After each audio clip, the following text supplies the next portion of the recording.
విగ్రహాల దొంగ అన్నది ఈ రోజు కాదు నీ మీద ఉన్న మాట. 25 ఏళ్లుగా నేను విగ్రహం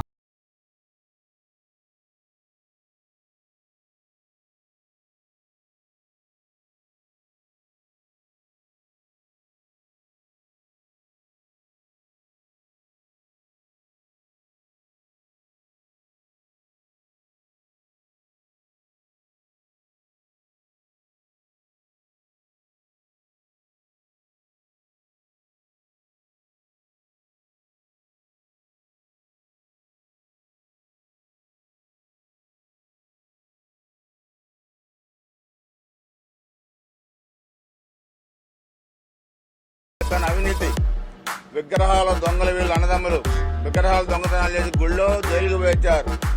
2014 అక్టోబర్లో సరస్వతి సిమెంట్స్ గొడవ జరిగితే ఆ రోజు పోలీస్ కేసు అయిద్దని నాకు ఫోన్ చేసి అన్నా నా మీద పోలీసు కేసులు లేకుండా చేయండి అని చెప్పి బతిలాడాడు. నువ్వు మాకు ఫోన్ చేసి బతిలాడుకోలేదని నీ పిల్లల మీద ప్రమాణం చేసి చెప్తావా? పెన్నెల రామకృష్ణారెడ్డి వాడి తమ్ముడు నా కొడకల్లారా 4 కోస్తాం గుర్తుపెట్టుకోండి, ఒళ్ళు దగ్గర పెట్టుకోండి. పట్టాలు ఎప్పుడు తీసి మార్చాల నడి రోడ్డు మీద కొడతారు తెలుగుదేశం పార్టీ కార్యకర్తలు, గుర్తుపెట్టుకోండి. శంకర్ రాజు నా కొడుకుల్లాగా నోరు బారేసుకుంటే తగిన బుద్ధి చెప్తాం.